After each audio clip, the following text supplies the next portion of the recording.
Começando nessa quinta-feira, dia 10 de junho, mais um programa Música no Diário, onde a gente tem o prazer de receber aqui no Diário do Rio, em forma de live, bate-papo super informal, com músicos ligados ao Rio de Janeiro, músicos que em algum momento, atualmente ou em tempos passados, fizeram parte aí da cena musical carioca de todos os estilos. E hoje, dia 10 de junho, a gente está tendo o prazer de receber aqui o Diego Miranda, vocalista do Scratch, da banda Scratch, que fez um grande sucesso aí na cena carioca e brasileira no início dos anos 2000 ali, iniciou a banda no início dos anos 2000, foi até 2015, quando deram uma pausa. Pois então, Diego, pra gente começar, já sem titubear, queria que você contasse um pouquinho da história do Scratch. Se eu não me engano, o ano de criação da banda foi 2004, você me corrija se eu estiver errado, caso você não se lembre também. É muito mais fácil vocês me corrigirem se eu estiver errado hoje do que qualquer coisa, mas foi por ali, cara. Eu acho que pode ter sido final de 2003, mas assim, eu não sei exatamente quando foi, mas eu morei um tempo fora com a minha família, e aí quando eu tava fora, eu conheci o Gabriel já, o Caio e o Rodrigo, a gente já fazia um som, a gente era da mesma turma no colégio Corcovado, aqui na Zona Sul do Rio. E aí, quando eu tava morando fora, eu e o Gabriel começamos a trocar música, né? Até inverteu, o Gabriel tá na Alemanha e eu tô no Rio e a gente tá trocando música, olha só. Mas na época a gente começou a trocar umas músicas e já tinha uns planos, tipo, pô, quando você voltar a gente monta a banda. E aí eu cheguei no Rio em 2003 e a gente montou a banda ali no final de 2003 e a coisa começou a andar em 2004 de fato, deve ter sido isso mesmo. Mas foi assim que se formou a banda, no colégio Corcovado. Eu, Caio e o Rodrigo éramos da mesma turma, o Gabriel era um pouco mais velho,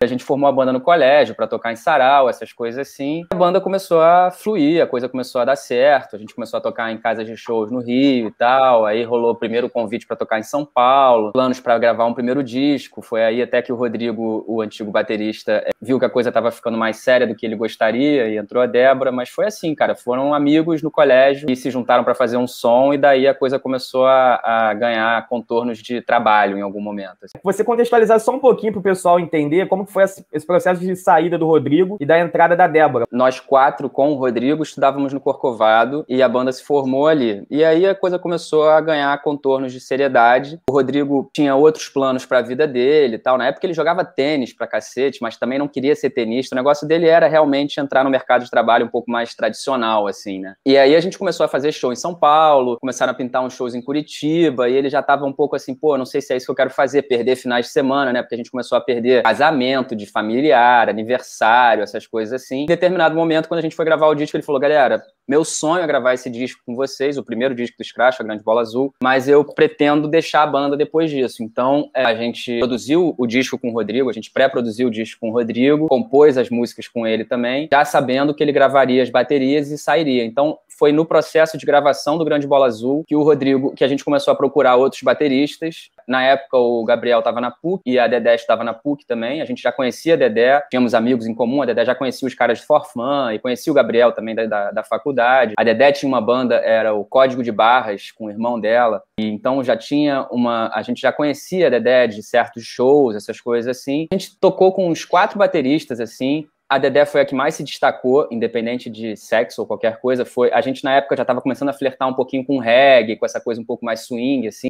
E a gente fez alguns testes com alguns bateristas, assim. A Dedé foi a que mais nos agradou, disparado. E até lembrando agora, assim, que quando a gente decidiu que a Dedé seria a baterista da banda, a gente fez o convite, ela aceitou, eu não lembro exatamente o ano, isso aí dá pra catar na internet depois, mas a gente tinha uma turnê no Nordeste, que era a Raga Tour, que era Scratcho, Strike, de Bob e Sweet Stance. E, cara, essa turnê no Nordeste, a gente falou, brother, é melhor a Dedé não ir, porque se ela for, ela vai voltar desistindo de tocar com Scratch, porque foi um perrengue, a gente viajou num micro-ônibus, assim, pegando 14, 15 horas de estrada, aquelas estradas horrorosas, o motorista quase bateu uma noite lá, que ele dormiu no volante, foi horrível. Então, nessa época, a gente falou, Dedé, tá bom, você quer entrar no Scratch? Ela falou, quero. A gente falou, tá, mas não vai ser agora. Deixa a gente viajar com o Tits, que era o baterista do Asterisco Zero. Hoje o Tits, o Thiago Calvino, é um grande diretor de videoclipes. Ele ensaiou com a gente as músicas, viajou com a gente, passou aquele perrengue com a gente. E aí, quando a gente voltou da Raga Tour, a Dedé entrou na banda. E foi isso, cara. Foi um processo super natural. A gente não pensou em vamos colocar uma mulher na banda ou não vamos colocar uma mulher na banda. A gente fez uns testes. A Dedé foi quem se destacou.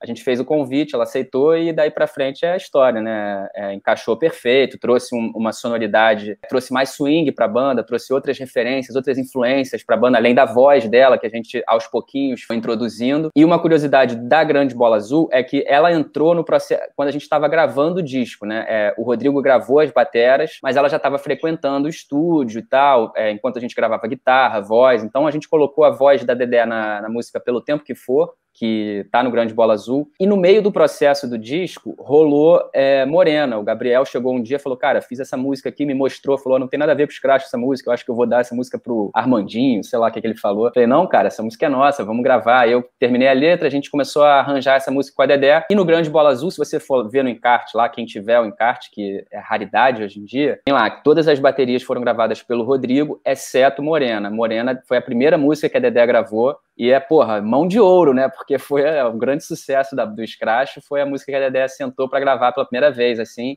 E foi isso, né? Foi assim que a Dedé entrou pra banda. Você chegou a citar outras bandas que fizeram sucesso na época, né? De Bob, Forfã. E eu queria que você contasse um pouco pra gente sobre a amizade com os integrantes das outras bandas de sucesso da época. Como tá esse relacionamento hoje em dia? Cara, nos tornamos amigos por causa da música, mas assim, a coisa extrapolou rapidamente, porque os interesses eram os mesmos, assim, a gente pegava muita praia junto na época, assim, viajamos juntos, fomos pra rave juntos, fizemos tudo juntos. Até hoje eu sou muito amigo dos moleques do Forfã e dos moleques do D-Bob, principalmente, porque eram as bandas que a gente mais tocava junto. Mas sou amigo do Daniel Ferro também, do Emo Ponto, como eu falei, do Thiago Calvino, assim. Infelizmente essa pandemia deu uma afastada, mas tem nem um mês eu fui almoçar com o Danilo, que o Danilo é meu vizinho, mora aqui a 5 minutos da minha casa. O Vitor, recentemente, do Brasa, né, foi pai também, e recentemente a gente fez um passeio de pais, assim, eu e Vitor com sling, assim, aquele canguru, né? Eu com meu filho no colo, ele com a filha dele no colo, a gente foi passear também. Falo muito com o Dedeco, falo muito com o Falcon, a amizade perdurou, assim. A galera tá um pouco afastada, mas eu não tô afastado só deles, né? Essa porcaria aí que tá acontecendo no mundo acabou. Mas a gente se fala, faz FaceTime, se fala no WhatsApp. E sou muito amigo do Nicolas, do Danilo, do Rodrigo também, do Thiago Pedalino, do Ramires, né? Então, essa amizade das bandas do Rio sempre foi muito verdadeira, assim. A gente jogava pelada junto na época. Agora ninguém mais joga futebol também, porque a gente tá velho, mas a amizade perdurou, cara. Eu sou muito amigo dos caras do Brasa, né, que é o antigo Forfã, do Rodrigo, do Pedalino, da galera do D-Bob, do Daniel, do Thiago, o Juan, que era do Código de Barras, irmão da Dedé, enfim, tem muita gente aí que as bandas trouxeram essas amizades que perduram até hoje. Um virou padrinho do filho do outro, casamento, tá tudo acontecendo na vida adulta também. Como que foi pra vocês a importância da Grande Bola Azul, desse álbum, e esse prêmio de Banda Revelação do Multishow em 2008 e depois a gravação do MTV Apresenta em 2009. Cara, o Grande Bola Azul foi uma experiência incrível, assim, né? Tipo, de estar dentro de um estúdio profissional, com um produtor, com convidados e aprendendo a ser uma banda, né? Porque até então, assim, a gente tinha feito um CD demo, mas que a gente não gravou nem no clique, né? O batera, o Rodrigo, não tinha feito nem as músicas no metrônomo, assim. Então, quando a gente foi gravar a Grande Bola Azul no Discover, que é um estúdio aqui no Jardim Botânico, que nem existe mais, foi uma experiência incrível pra mim, assim. A parte de entrar em estúdio era uma das partes que eu mais gostava, assim, de arranjar as músicas, de gravar guitarra, de colocar backing vocal, de ouvir as músicas ficando prontas, mixando, masterizando, assim. Foi muito legal, foi um momento, éramos, adolescentes, né? A gente estava se divertindo e realmente foi o que colocou a gente no mundo, assim, né? Algumas músicas do Grande Bola Azul fizeram muito sucesso, como Morena, Divina Comédia também, que foram as músicas que flertavam com o reggae, né? E por acaso foram as que mais fizeram sucesso. A gente começou a gravar clipe naquela época também, então o primeiro clipe foi do Grande Bola Azul e tudo mais. E aí a gente gravou o clipe de Universo Paralelo, eu acho, e começou um movimento, na época o MTV, antes de entrar no Disque MTV, na época, tinha um Disque MTV online que chamava MTV Overdrive, alguma coisa assim, e o clipe de Universo Paralelo, que era um clipe super simples, assim, que a gente fez totalmente sem experiência, não saía do primeiro lugar, cara, ficou batendo recorde de ficar em primeiro lugar, e era uma coisa de votação da galera, assim, de fã, né? E aí a gente viu que a gente estava movimentando uma galera, uns fãs que curtiam a banda, gostavam da nossa proposta, e a MTV começou a chamar a gente para participar de alguns programas, e foi aí que a coisa começou a andar. O Prêmio Multishow de 2008, que você falou, eu acho que a gente não ganhou.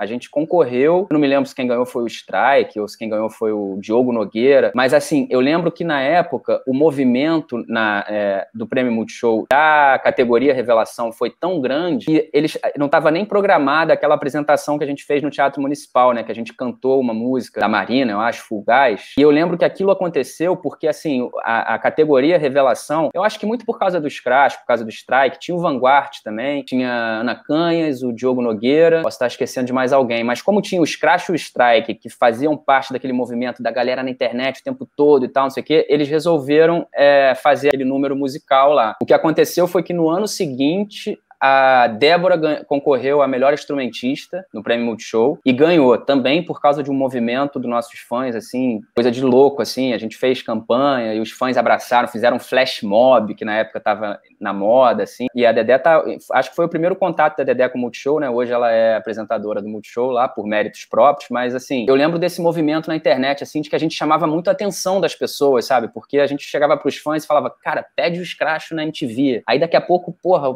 em caixa de entrada de e-mail do programa da MTV só tinha e-mail de fã do Scratch, sabe? E foi assim que a gente foi conseguindo as coisas. Foi pra gente muito importante, tudo aconteceu por causa do Grande Bola Azul. Daí a gente recebeu esse convite da MTV para fazer o DVD, MTV Apresenta, que é um repertório basicamente do disco, mas como foram alguns anos depois, 2 anos depois, alguma coisa assim, a gente já estava num processo de tocar mais reggae e então tinham algumas músicas inéditas no DVD, uma pegada um pouco diferente, a gente gravou algumas músicas em estúdio para serem extras do DVD, e a experiência do DVD, cara, foi assim, a gente ensaiava, sei lá, 7 horas por dia, todo mundo com fone de ouvido, ouvindo o metrônomo, não podia errar, e tinha marcação no palco, assim, foi uma experiência que a gente entrou na produção do DVD de um jeito e saiu de outro, assim, porque a banda ganhou um estofo que a gente não tinha, sabe, de know-how, de como se comportar no palco, como arranjar certas músicas, que a gente arranjou algumas músicas diferentes, assim. Depois do MTV Apresenta, a gente caiu na estrada também, com o MTV Apresenta, e aí o MTV Apresenta apresentou a banda, né, como diz o nome, para muita gente que não conhecia. Os fãs que já conheciam aquele repertório do Grande Bola Azul puderam curtir algumas músicas, sei lá, a gente gravou Novos Baianos, gravamos Mamonas Assassinas, Bom Dia, que é uma música que tá no ao vivo, mas não tava em nenhum disco. Recuperamos algumas músicas da demo que não tinham no Grande Bola Azul e gravamos no show também. Tinha Extra, que é Alguém, por exemplo, né? Alguém, acho que Fevereiro também, que é uma música que também tá no DVD e não tava no Grande Bola Azul. E aí o Extra era uma música Clara e Ficar no Tom. Ficar no Tom foi um presente do Nando Reis, que deu uma música pra gente, assim, que a gente conheceu ele via gravadora na época e tal, e aí a gente achou maneiro pra caramba ter uma música do Nando Reis no nosso DVD, né? Coisas que a gente não imaginava quando a gente começou no colégio, mas foi assim, foram 2 experiências, tanto o álbum, a gravação do álbum, quanto a gravação do DVD. Pô, o DVD até hoje eu vejo e falo, cara, que nível, assim, sabe? A gente gravou um DVD muito melhor do que a gente realmente era na época, assim, né? Pequenos truques de edição. A gente encerrar esse bloco sobre a Grande Bola Azul, se você puder tocar uma música. Cara, eu não toco essas músicas há muito tempo. Se eu já errava as letras na época... Então vamos de Morena, né? Tá ouvindo o violão aí? Sim, de boa. Tá aqui, ó. E agora vem dizer, morena, que você não quer ser mais a minha pequena e que prefere dormir e acordar nos braços de um outro alguém. Sabe, eu sei que errei quando eu te escondi a verdade e demorei, mas tô aqui, é que a saudade não me deixou te esquecer. Não é assim que tem que ser, é o fogo da lembrança que me aquece. Já fiz de tudo pra que um dia cê regresse. Me declarei como se fosse numa prece, e se eu pudesse faria você feliz. E agora vem dizer, morena, que você não quer ser mais a minha pequena e que prefere dormir e acordar nos braços de um outro alguém. E agora vou dizer, morena, que o passado não é mais nenhum problema. Estou fadado a sonhar acordado, pensando em te ver sorrir. E eu me lembro de nós 2 juntos deitados na sua cama. Minha camisa te servia de pijama e e a gente ria sem parar. Pensava em se casar, e aquele beijo lá pra fim de julho se fez silêncio em meio a tanto barulho. Eu sei que errei e me arrependo, mas eu juro, não vou viver se não te namorar. E agora vem dizer, morena, que você não quer ser mais a minha pequena, e que prefere dormir e acordar nos braços de um outro alguém. E agora vou dizer, morena, que o passado não é mais nenhum problema. Estou fadado a sonhar acordado, pensando em te ver sorrir. Laraia, laia, laraia, laia, laraia, laia, laia, laraia, laia, laraia, laia. Ser feliz ao te dizer, morena. Rádio Edit. Tem uma nostalgia boa aqui, hein, cara? Legal. Pô, fazem anos que eu não toco isso. Pô, ficou muito legal, cara. Parabéns. Fazendo uma pergunta pra você, da Louise, dizendo que primeiramente admira seu trabalho e que ela queria saber o que você mais sente saudade da época do Scratch. O que eu mais sinto saudade da época do Scratch é a estrada, né? Assim, essa falta de rotina, essa coisa de estar, pô, sexta em Porto Alegre, sábado em Salvador e domingo em São Paulo. E aí chegava segunda-feira, era o meu domingo. Eu chegava em casa segunda-feira, dormia. Mas a coisa de ir pra estrada, né? Conhecer cidades, conhecer sotaques, conhecer pessoas, né? O Scratch, uma coisa que era muito legal, assim, na banda. E até hoje eu vejo isso acontecendo, vejo na internet, nas nossas redes sociais, assim, de vez em quando eu dou uma olhada. A gente promoveu muitas amizades verdadeiras, assim, que perduraram, tanto nossa com fãs, que hoje em dia são amigos nossos, quanto entre os fãs, assim, de diferentes estados, pessoas que começaram a namorar, casaram, tiveram filhos, e a gente às vezes ia para São Paulo e tinha uma galera de Porto Alegre em São Paulo vendo nosso show, que estava ficando na casa de um amigo em São Paulo e tal. Eu sinto falta dessa proximidade com o nosso público, que era muito legal, e dos shows, né, que era o que fazia tudo valer a pena, assim, tocar, ver a galera cantando as nossas músicas. Com certeza, a parte mais legal de ter banda é tocar, e eu acho que é o que eu mais sinto falta, assim. E como eu falei na época, quando eu tava falando do disco, assim, pô, gravar era uma coisa que eu gostava muito, assim, né? A gente compôs uma música no violão, aí levava pro estúdio, arranjava com a banda, chegava no estúdio pra gravar e a coisa se transformava. Também sinto muita falta disso. Vocês chegaram a gravar álbuns com a ajuda dos fãs, né? Com o crowdfunding, que as pessoas colaboravam para gravação do álbum. Eu queria saber como é que foi essa experiência, como você vê que esse tipo de ferramenta, né? Hoje em dia, com a internet, é mais fácil organizar esse tipo de ação. Como isso ajuda as bandas que estão começando, as bandas independentes? Cara, a gente tava, assim, desbravando a coisa, né? Tipo, a internet na nossa época, assim, pô, bota 10 anos atrás, não tinha, sei lá, não tinha Instagram, né? A gente ficava no Orkut, era Fotolog, eram outras ferramentas, assim. Mas foi o que eu falei também do MTV Overdrive, assim, cara, os nossos fãs sempre foram nossos maiores apoiadores, nossos maiores divulgadores. Eles realmente compravam o nosso barulho desde o primeiro dia, desde o primeiro álbum. Tirando o MTV Apresenta, que foi uma parceria da MTV com a EMI, que a gente assinou com a EMI na época para gravar o DVD, os nossos outros trabalhos foram todos independentes. Então, é inimaginável alcançar a qualidade que a gente alcançou com aqueles álbuns pagando do nosso bolso, né? Então, o Mundo a Descobrir, que foi o nosso segundo disco, né?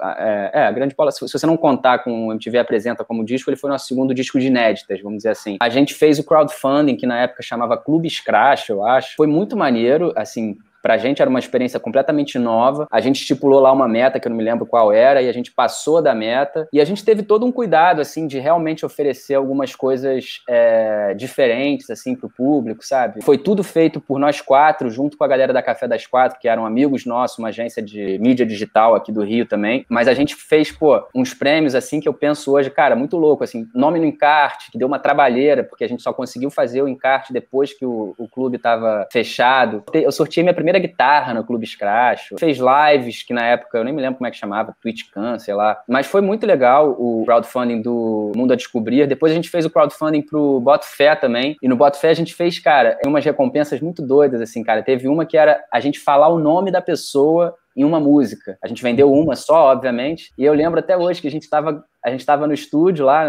em Minas, que a gente gravou o Botafé com o Chico Neves em Minas Gerais, e a gente estava lá e aí a gente viu, caraca, vendeu aquela recompensa do nome. E aí quando a gente foi ver, o nome era Edivaldo, que é um nome um tanto quanto peculiar, né? A gente falou, cara, como é que a gente vai? Porque se fosse um nome, sei lá, Lorena, né? Ia ser mais fácil, mas era Edivaldo, cara. E aí a gente botou lá, tem a música que você ouvia, Já Passou da Hora, a música do Botafé, tem uma hora lá que o Caio fala, alô, Edivaldo, assim, mas, pô, umas recompensas muito originais, assim, eu acho, sabe? Participar do clipe, né? A gente fez uns clipes, web clipes, que a gente chamava na época, assim, com essa galera que participou do crowdfunding e tal.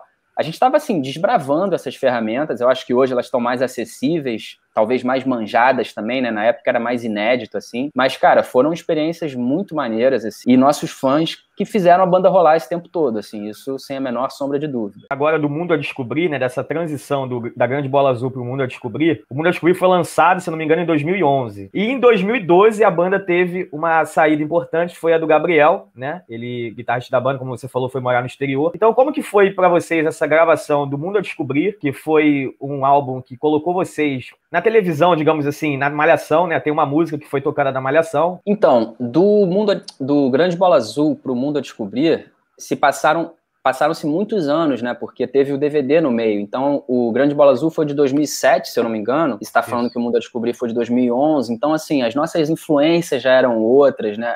A entrada da Dedé foi também crucial. Então, em termos de sonoridade, eu acho que é visível como mudou. E também, pô, porque a banda tinha passado anos e anos na estrada, né? Então, a banda também tinha virado outra coisa, assim. Foi uma época que eu acho que todos nós estávamos sabendo melhor o que a gente queria como banda, assim, em termos de som. As composições estavam muito mais maduras. Boa parte delas eram do Gabriel, inclusive. O Gabriel sempre foi o compositor principal da banda. Mas os arranjos também, né? E a forma de fazer música, a forma de arranjar as músicas, a forma de gravar também, né? Uns macetes que a gente foi aprendendo durante o tempo, assim. Muitos fãs diriam que o Mundo a Descobrir é o melhor disco do Scratch. Eu não sei.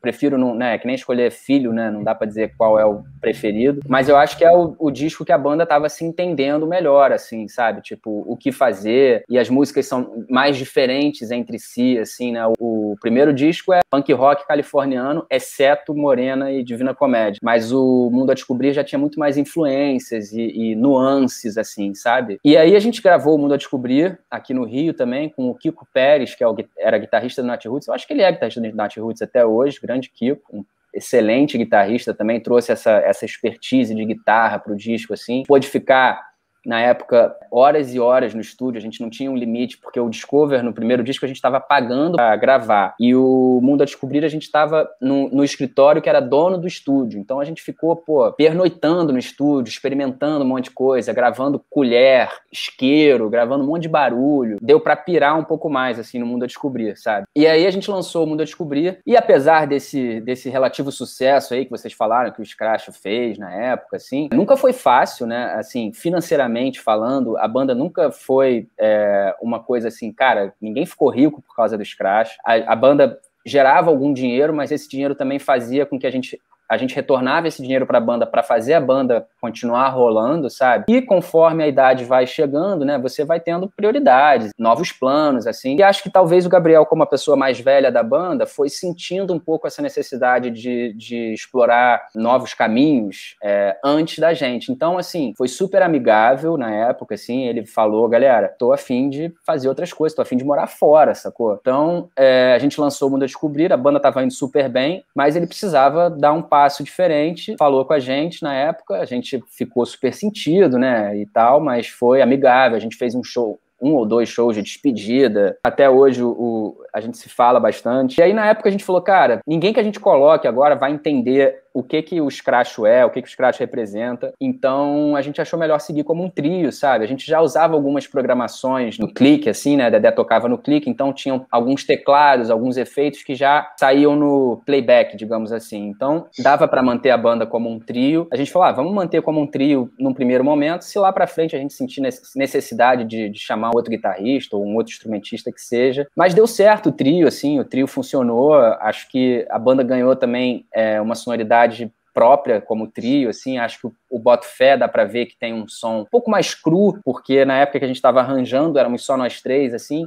Em algumas ocasiões a gente chamava um guitarrista, o Cadu do Suel, que também é um amigo meu, esqueci de falar lá atrás, um abraço aí pro Cadu, Mengoa hoje tem, vamos lá. Então a gente chamava em alguns momentos guitarristas para tocarem com a gente, tecladistas e tal, mas a gente achou que ficou legal como um trio, assim, porque na época a gente falou, cara, não vamos botar uma pessoa aqui agora que não vai ter nada a ver, não vai entender o que os caras representam e tal. Foi uma mudança difícil, mas acho que os nossos fãs também apoiaram, compraram, entenderam os motivos do Gabriel, deram o suporte necessário pra gente também, né, acolheram eu, Caio e Dedé na época, assim, e a banda ainda continuou um bom tempo como um trio, a gente lançou um disco como um trio, fizemos muitos shows como um trio, tivemos várias vitórias como um trio também, e foi um capítulo à parte da banda, assim, até hoje, aí, depois que a banda parou, né, a gente fala, cara, sei lá se o Scratch é um trio hoje, né, porque como a banda parou, se fosse para fazer um show amanhã, sei lá, o Gabriel estaria na banda, porque não foi um término, a gente não brigou nem nada, sabe, e, pô, 70% das músicas são composições do Gabriel, sabe? Então,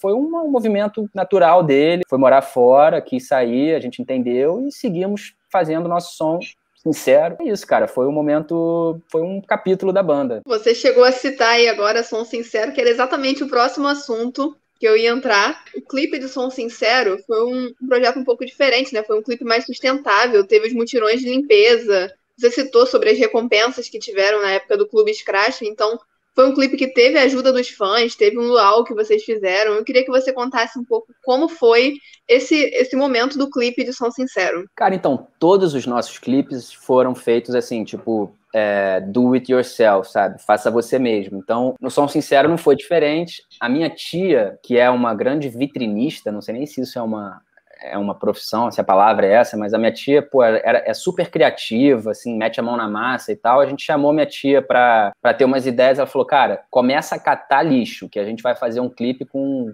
material reciclável. E aí, na época, a gente fez um mutirão ali na praia, que a gente começou, não me lembro se foi no Jardim de Alá, ali entre Ipanema e Leblon, foi mandando até o arpoador, catando lixo. No arpoador a gente fez um som, e a gente catou um monte de garrafa PET, entre outros materiais, caixa de ovo, umas coisas assim. A ideia era fazer um clipe visual, né, tipo, sem muita história, assim. Eu, particularmente, gosto muito de clipe que não conta uma historinha de um casal, assim. Quando a gente tentou fazer isso, inclusive, não deu certo, mas esses clipes que são interessantes de ver por causa do visual, assim. E Som Sincero foi isso, cara. A gente catando um monte de material reciclável, pirando nas ideias da minha tia, cola uma na outra, junta todas as tampinhas aqui, faz isso e aquilo, vamos fazer um globo de copinho azul, não sei o que. A gente foi fazendo um monte de coisa. E aí a gente usou o escritório da banda na época e gravamos o clipe de Som Sincero. Eu acho que foi o primeiro clipe que a gente gravou sem o Gabriel, que foi ali naquele momento pós-lançamento do disco. Deu super certo o clipe, ficou super bonito. Na época, eu já estava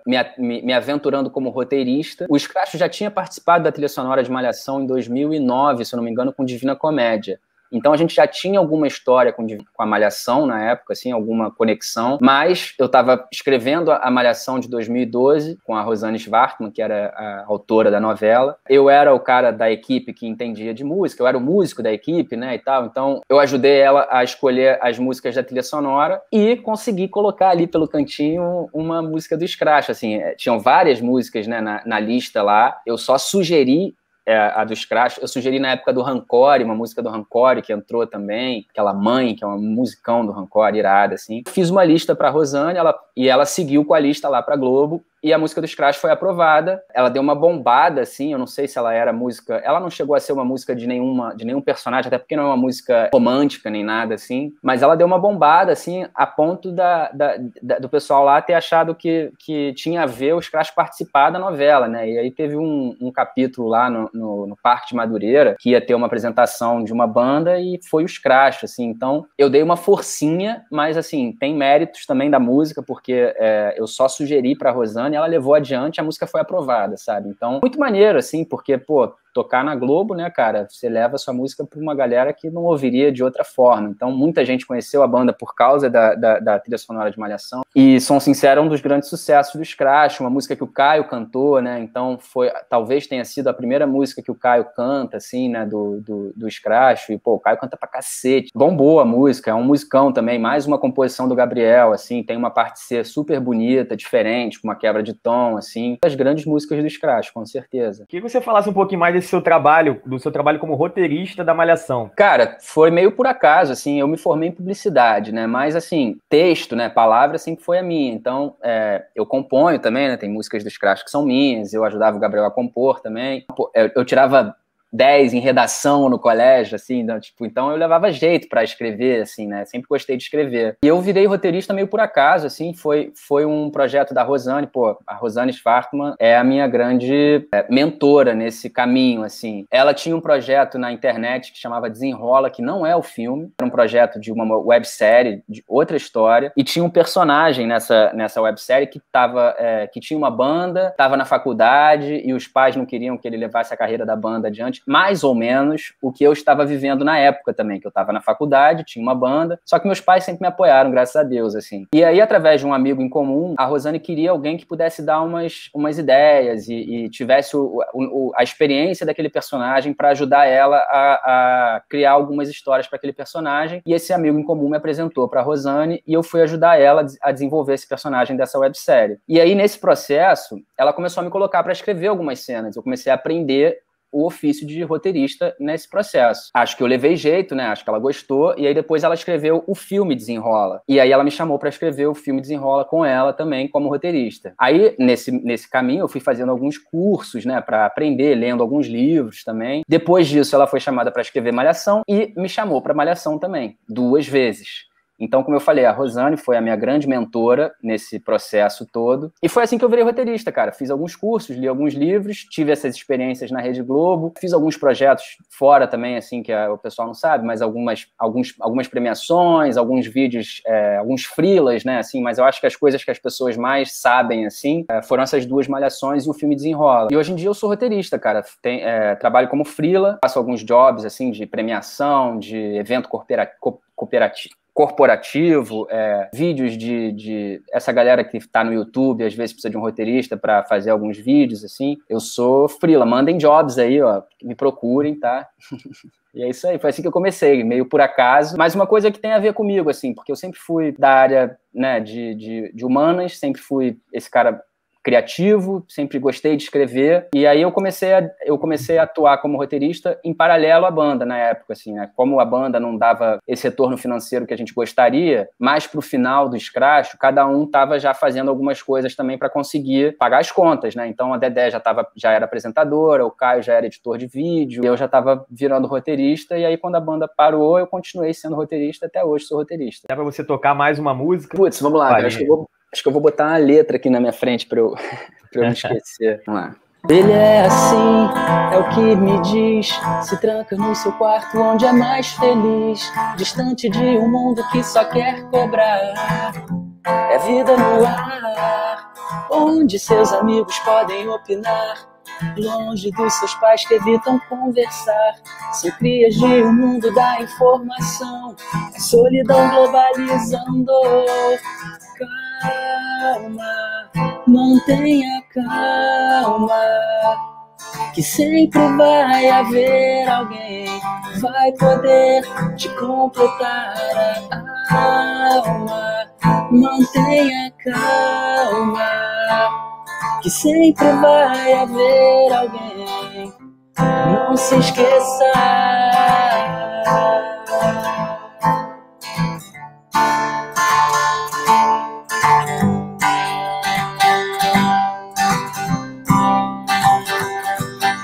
Será que tem alguém... É assim? A letra... Será que tem alguém aí? Será que eu consigo me fazer ouvir? Se destacar no mundo é uma imposição, mas se eu não quiser, Sexo pra poder chamar sua atenção, funciona bem com a televisão. Ignorância pra poder te intimidar, o resto o dinheiro comprar. Calma, mantenha calma, que sempre vai haver alguém, vai poder te completar a alma. Mantenha calma, que sempre vai haver alguém, não se esqueça. E como é seu alface acertar, e sempre ter alguém pra te recriminar. Crescer é sua obrigação, mas ninguém vem te ensinar.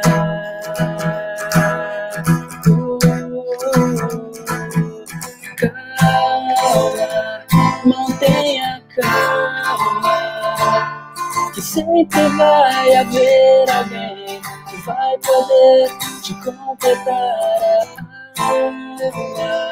Mantenha calma, que sempre vai haver alguém, não se esqueça. Mais ou menos.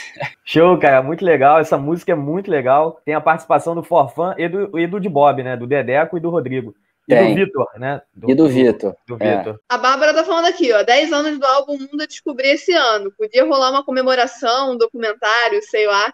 E vou fazer o questionamento sobre isso, já que ela comentou. Existe algum plano de algum projeto comemorativo, não necessariamente esse ano, porque a gente ainda tá nessa pandemia e tudo mais, mas algo futuro? Então, eu já falei isso uma vez, acho que na live que a gente fez ano passado, eu falei que no começo de 2020, ali em janeiro, fevereiro, antes do Covid chegar aqui no Brasil, a gente estava se reunindo, eu, Caio, Dedé e Gabriel, para planejar alguma coisa. E a ideia era fazer alguns shows para comemorar qualquer coisa que fosse e tal. O Gabriel estava vindo para o Brasil, e aí chegou o coronavírus e a coisa ficou para depois, assim. A gente não voltou a falar sobre isso explicitamente, assim, então eu não posso falar por todo mundo, né? A live é comigo, não é com a banda. Eu tenho vontade, eu acho que os outros também não têm nada contra, pelo menos. Pode ser que um tenha mais vontade do que o outro e tal, mas assim, eu tenho certeza que o Scratch ocupa um lugar no coração de cada um de nós quatro, isso é fato. Eu também arriscaria dizer que cada um também sente falta de alguma coisa, sabe? Pô, fazer show é muito bom, sabe? Tá em cima do palco com aquela galera cantando as músicas, isso é um privilégio. Como o Scratch parou sem brigas, sem desentendimento, muito pelo contrário. O Caio, meu filho é apaixonado pelo Caio, o Caio vem aqui em casa, a gente vai à praia junto, a gente viaja junto. Outro dia eu fui conhecer a casa nova da Dedé. Tem rolado, assim, eu posso falar, não sei se eu deveria, mas eu posso falar. A gente tem trocado algumas figurinhas, sabe? Tipo assim, eu ainda toco violão e às vezes pinto uma ideia de uma música, assim. E, sei lá, 2 anos atrás, 3 anos atrás, eu guardava isso pra mim, sabe? E essa pandemia acabou trazendo um pouco essa interação online, né? E a gente começou a se encontrar online também, assim. Às vezes eu pego uma música aqui que eu tô fazendo, mando pro Gabriel, e aí o Gabriel lá na Alemanha fala, pô, maneiro, ouve isso aqui e tal. Aí, pô, tá de bobeira, a gente liga a câmera, às vezes, assim, no celular e começa a tocar violão um com o outro, assim, fazendo algumas coisas. Mas, assim, a gente não tá planejando nada. Essas músicas podem nunca virar nada, mas podem virar também, sabe? Dificilmente o Scratch vai voltar naquela pegada de, pô, vamos lançar um disco e sair fazendo turnê, assim, porque dava muito trabalho, assim, a gente suava muito pra fazer como a gente fazia, e hoje em dia eu acho que isso não tem mais espaço na vida de cada um de nós quatro, sabe? Mas, cara, eu acho que pós-vacina, motivos pra comemorar não faltam, né?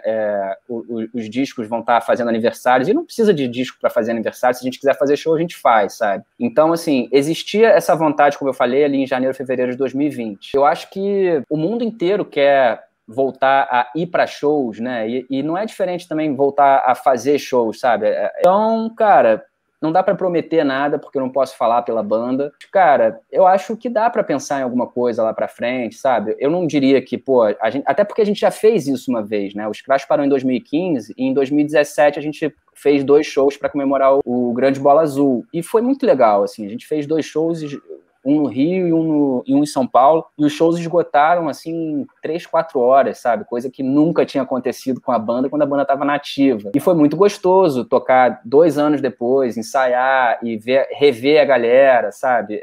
Ouvir as histórias, ver que a galera cresceu e tal. Eu acho totalmente plausível acontecer alguma coisa. Não posso prometer nada, assim, mas, assim, a gente mantém contato, a gente vem trocando algumas figurinhas, sabe? Então, é esperar, sabe, o momento certo, porque eu acho que o mais legal disso tudo é que a coisa não precisa ser, não, sabe, se acontecer vai ser super natural, sabe? Não é por obrigação de, sei lá, ter um contrato que exige que a gente faça alguma coisa, é porque a gente ainda é amigo de fato, sabe? A gente ainda se vê. O Caio vem aqui em casa, a gente pega o violão, faz um som, sabe? Às vezes alguém ouve uma música maneira e manda no grupo, que a gente ainda tem um grupo no WhatsApp, pô, ouve esse som. Então, ainda, quando acontecer, que eu acho que pode, muito provavelmente pode acontecer, vai acontecer, aquele cara que não quer se comprometer com nada, né?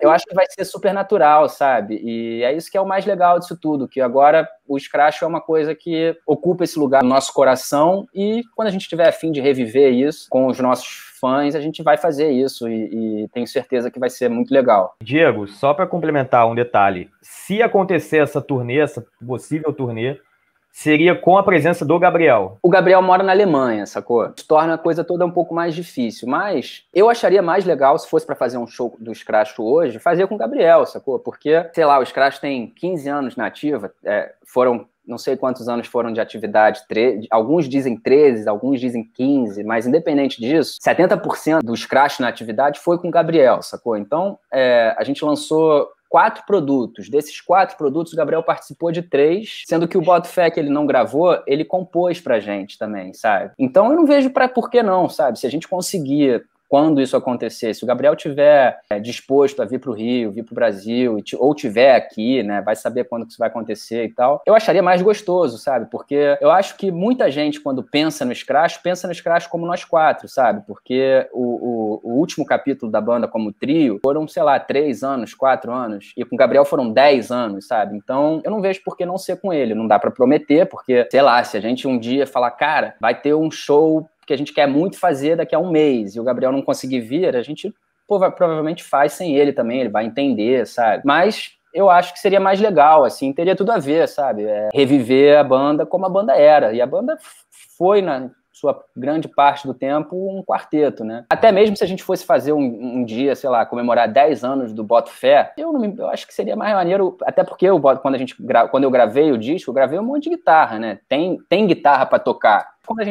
Inclusive, quando a gente fez o show de 2017, a gente fez um show em São Paulo e um show no Rio. O show em São Paulo, o Gabriel não conseguiu ir, se eu não me engano, por questões de logística, e a gente chamou o Cadu, que já estava acostumado a fazer alguns shows com os Scratch. E aí o show do Rio, a gente botou o Gabriel e o Cadu, parecia o Foo Fighters, assim.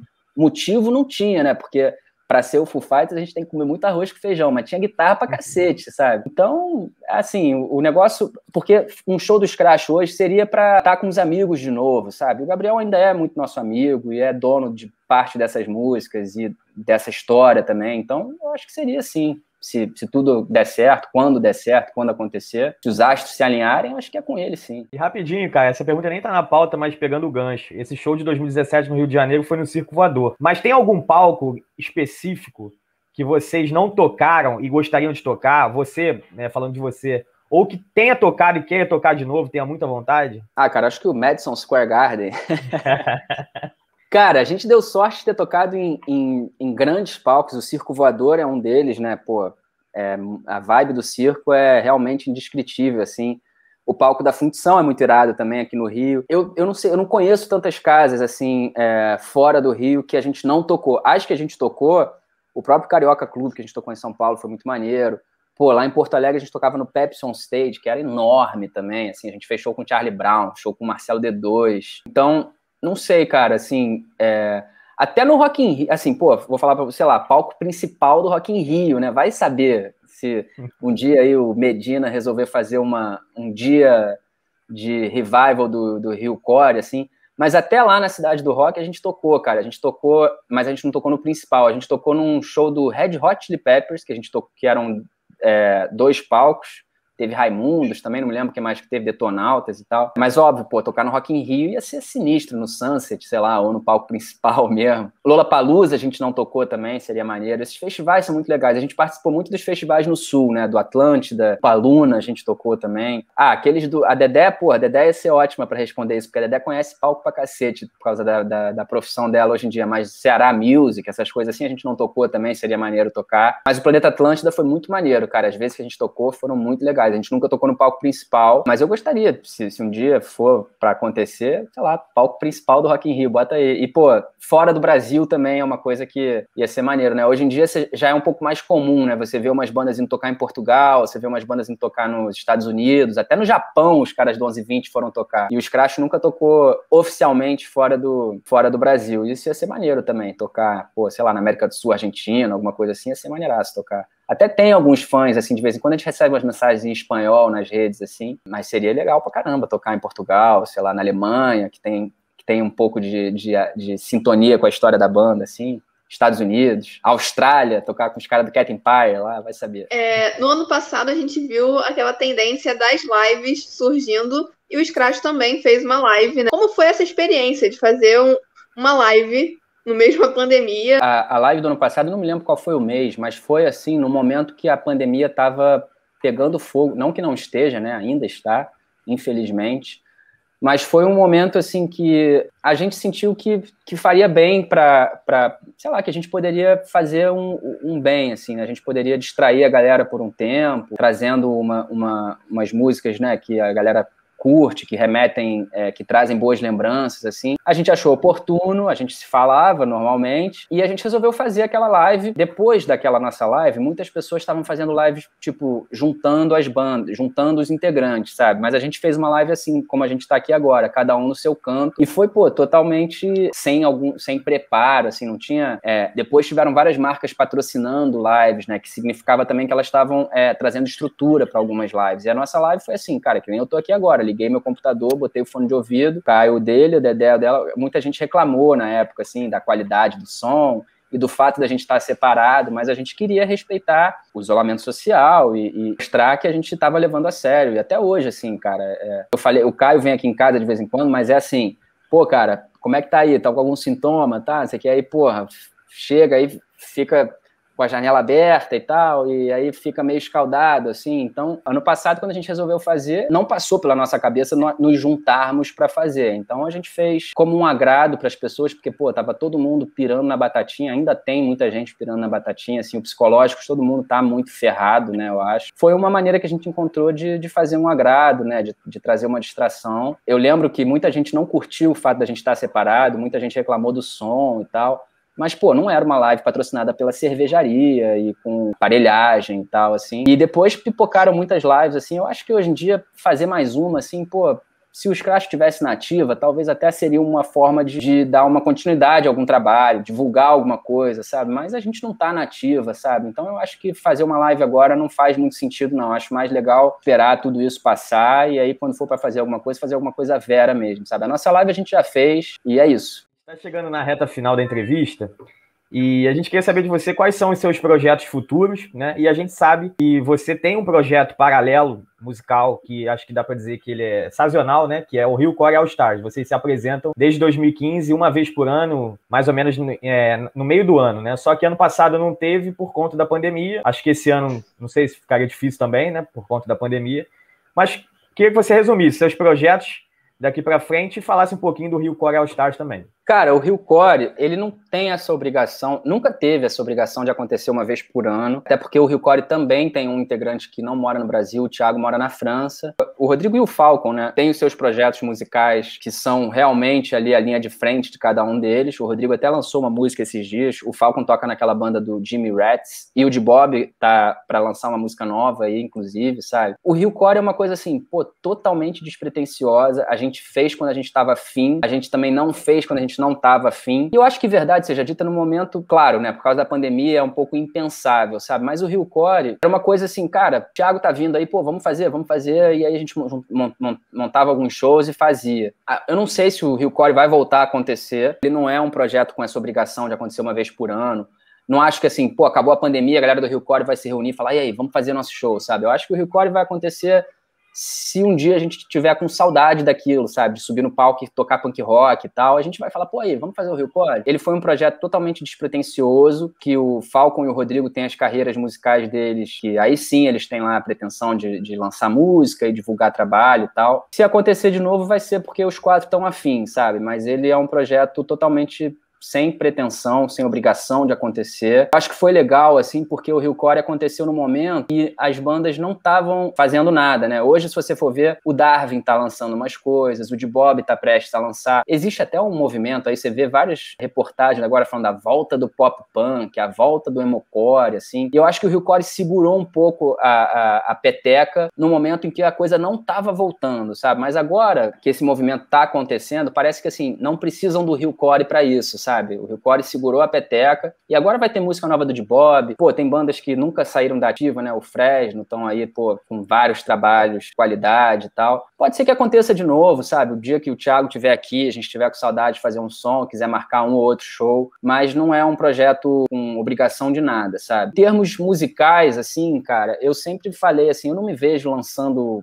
música solo, ou entrando numa banda nova, sabe? Até tive alguns convites, assim, que eu preferi recusar, porque a parada sempre foi o scratch, eu sempre deixei isso muito claro. Uma vez que acabou, que acabou, né? Eu não gosto de usar essa palavra, mas uma vez que o scratch parou, eu não me vejo participando de um projeto musical, autoral, assim, sabe? Eu, apesar de gostar dessa coisa de compor e tal, eu prefiro participar, sei lá, tipo, por trás, assim, uma banda que queira me chamar, às vezes, assim, para participar de um ensaio, dar umas ideias, isso eu faço até hoje, assim, com algumas bandas de amigos meus, assim, mas dificilmente eu entraria numa banda autoral, assim, de novo, ou lançaria um projeto solo, assim, eu não me acho, não tem muito minha cara, sabe, projeto solo.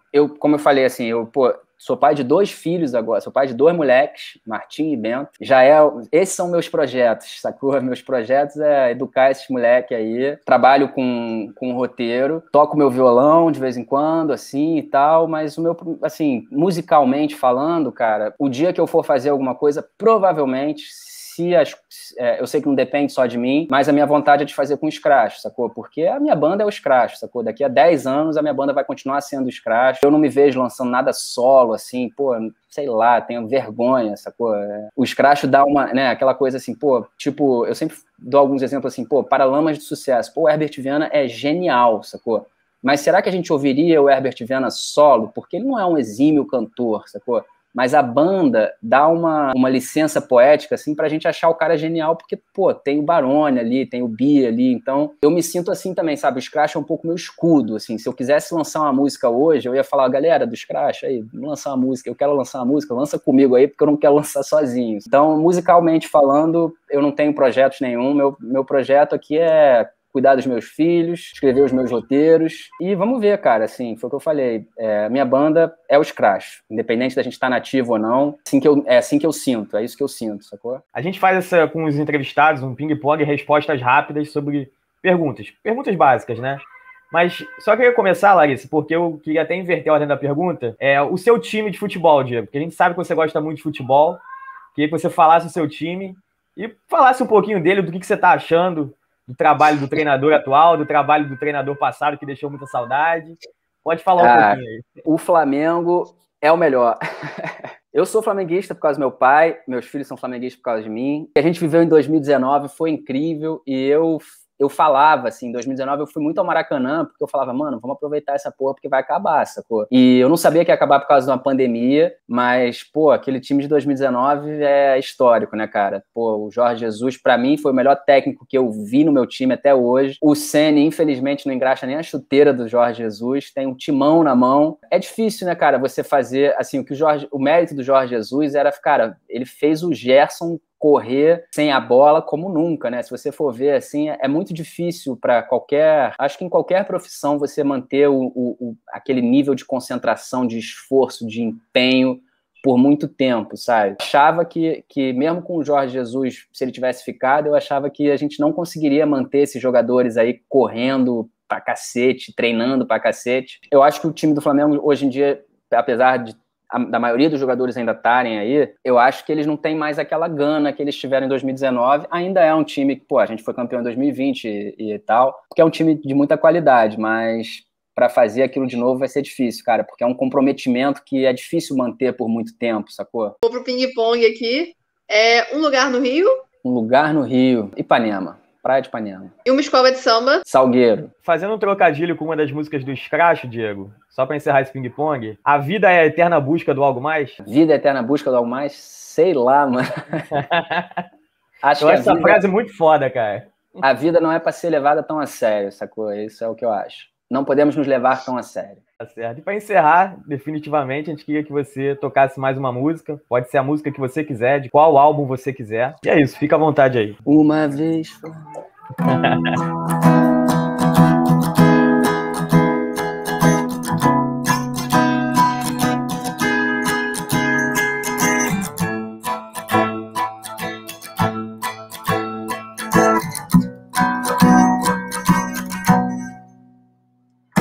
Doce como mel, o seu lábio ao me tocar. Vejo através dos seus olhos verde mar. Quando envolto nos teus braços, me faz voltar aos tempos de moleque, quando eu tinha 16.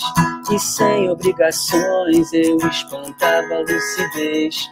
E por algum motivo eu me encontrei. Você é assim pra mim, meu início, meio e fim. No momento em que vi você sorrir, foi quando eu descobri a felicidade em si.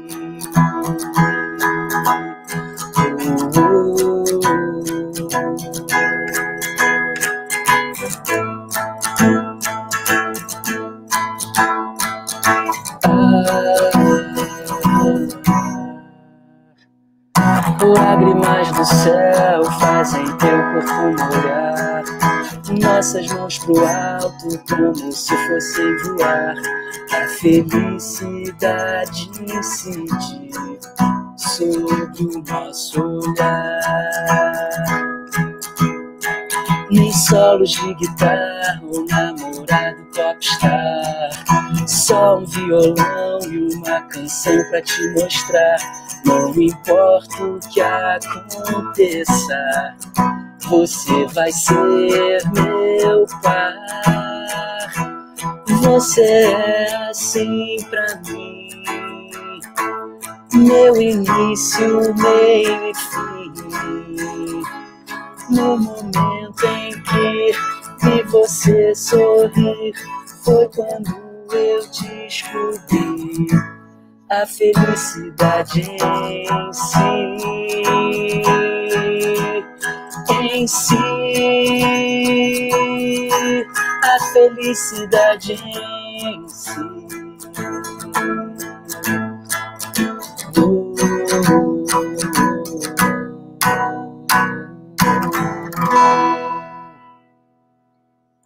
Mengo! Bom, depois dessa obra-prima aí da música carioca, né, do Rio Core Carioca, embora ela seja uma música acústica e romântica, mas é uma canção muito bonita.